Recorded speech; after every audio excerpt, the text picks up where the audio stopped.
secure, contain, protect.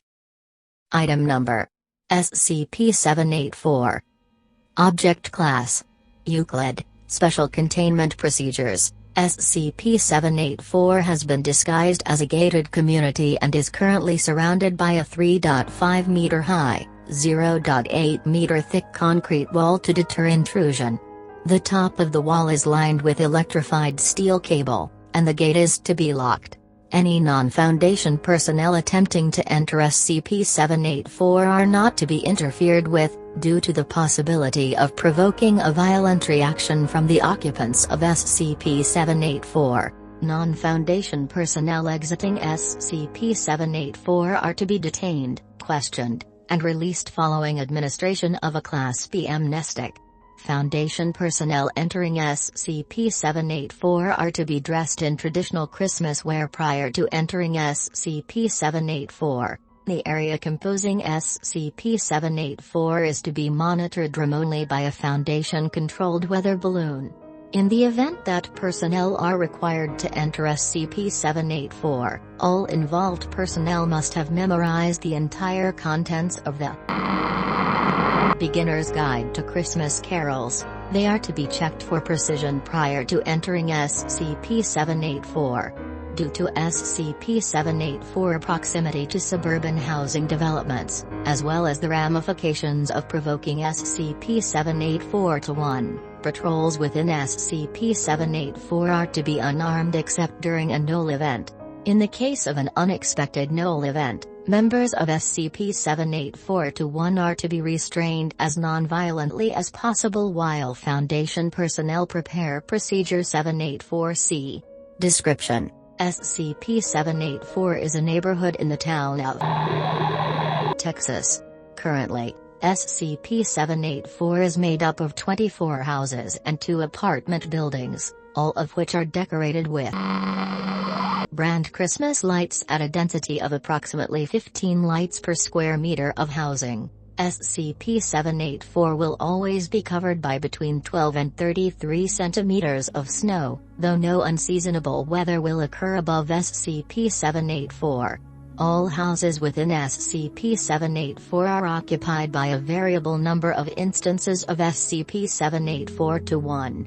SCP-784-1 is composed mostly of adult humans, all of whom wear sweaters typically associated with holiday gift-giving. The number of unique instances of SCP-784-1 within SCP-784 has been estimated at 300.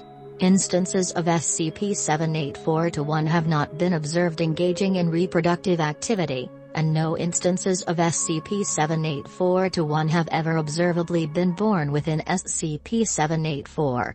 Instances of SCP-784-1 appear to age normally, though the death of an instance of SCP-784-1 has never been observed by Foundation personnel. All instances of SCP-784-1 express traits commonly associated with Christmas spirit throughout the year. These traits include singing of Christmas carols, performance of plays commonly associated with the birth of Christ, and various eggnog-related festivities. These activities are engaged in daily, though specific activities will never repeat more than once per week. During daylight hours, instances of SCP-784-1 will engage in activities such as gift exchanges and home decoration. Post-sunset activities include decorating of foreign objects as well as vandalism, which is typically holiday-themed. A Foundation supply convoy refueling overnight near SCP-784 attracted an unprecedented response from SCP-784-1, which proceeded to egg several in-transit prefabricated buildings, convert a Humvee into a sleigh, replace a shipment of fragmentation grenades with similar-appearing glass ornaments, fill the gas tank of several vehicles with brand eggnog, weld steel antlers onto 156 safety helmets. Any living creature within SCP-784 not viewed as displaying adequate Christmas spirit will become the focus of all instances of SCP-784-1 within approximately 4 meters. In the case of an animal, Instances of SCP-784-1 will be called from the nearest house and place a holiday-themed accessory on the focus. Observed decorations have included 15 collars, red with a small bell, 7 reindeer antlers, 5 red Santa hats, 1 full-body reindeer holiday outfit. Human subjects who do not meet SCP-784 criteria for Christmas spirit will be assaulted by SCP-784-1, incapacitated, and forcibly directed into the nearest household. They will not be seen until the following day, when they will exit the household dressed similarly to other instances of SCP-784-1. Attempts to retrieve affected personnel have been met with great resistance on both the part of SCP-784-1 and the affected individual. The criteria which SCP-784 follows for definition of Christmas spirit appear to be extremely broad. See Addendum 784-A for a complete log of personnel abducted, and assumed reasons for abduction. Approximately once per month, SCP-784-1 will attempt to exit SCP-784 and enter the surrounding suburban community. This is referred to by on-site personnel as a null event. During a null event, each instance of SCP-784-1 will carry a string of Christmas lights estimated to be 15 meters long. Instances of SCP-784-1 will attach these lights to any nearby house, which will become decoratively and functionally identical to all other houses within SCP-784. Signs of an incoming null event include increased festivity during the day preceding the event, excessive eggnog consumption by a significant portion of SCP-784-1, and an increase in the number of decorations present within SCP-784. Procedure 784-C is to be executed prior to the occurrence of a null event. Foundation personnel are to dress themselves in traditional Santa outfits, and distribute themselves near the exit of SCP-784. They are to begin singing Good King Wenceslas and distributing non-alcoholic eggnog to other personnel. On the arrival of SCP-784-1, personnel are to distribute eggnog mixed with a mild sedative to the crowd. Personnel are to appear friendly and cheerful at all times, as SCP-784-1 has proven capable of abducting personnel while nearly unconscious. Following the distribution of eggnog, personnel are encouraged to sing carols associated with peace and goodwill.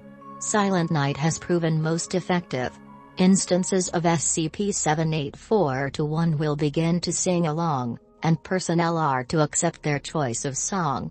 SCP-784-1 will begin to fall unconscious as the night progresses. Unconscious instances of SCP-784-1 will be removed to nearby houses by other instances, and personnel are not to interfere with this process.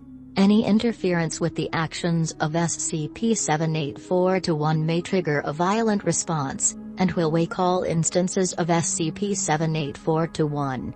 Instances of SCP-784-1 not affected by Procedure 784-C are to be silently incapacitated when no longer visible from the gates of the community, and returned after all other instances of SCP-784-1 have re-entered SCP-784. In the event that Procedure 784-C fails, Foundation personnel are to release an aerosolized sleeping gas. Foundation personnel are to restrain instances of SCP-784-1 until the gas takes effect, at which time all instances are to be returned to SCP-784. Standard cover story 139, Drunken Football, is to be used to respond to any concerns expressed by nearby residents. Addendum 784-A. Action taken by personnel and action taken by SCP-784-1. Agent Paulson, on patrol within SCP-784, wished a nearby instance of SCP-784-1 Happy Holidays. Approximately 8 instances of SCP-784-1 surrounded Paulson, who was unable to escape. Paulson was dragged into a nearby home. Agent Matthews sang the incorrect verse of Silent Night while on night patrol within SCP-784. Multiple instances of SCP-784-1 incapacitated Matthews non-violently using a nearby string of decorative lights. Attempted intervention by Agent Sanderson led to the involvement of a large crowd of SCP-784-1, which overwhelmed both agents. Matthews and Sanderson were dragged into a nearby home, after which personnel reported hearing the sound of Christmas carols from within the home for several days. Agent Anderson collided with a lawn ornament, apparently a Santa in the style of the traditional lawn gnome. Anderson proceeded to swear violently for the next 14 seconds. 3 nearby instances of SCP-784-1 held Anderson in place. A fourth emerged from a nearby home with a quart of eggnog, which Anderson was forced to ingest. Anderson collapsed and was dragged into the home from which the eggnog was retrieved. Agent Davids was presented with a gift by a child instance of SCP-784-1. Davids accepted the gift, but apparently failed to react with proper enthusiasm. Davids was incapacitated by a child instance of SCP-784-1 which tackled his legs. Several children emerged from a nearby home before Davids recovered, and then dragged Davids into the home which they had exited.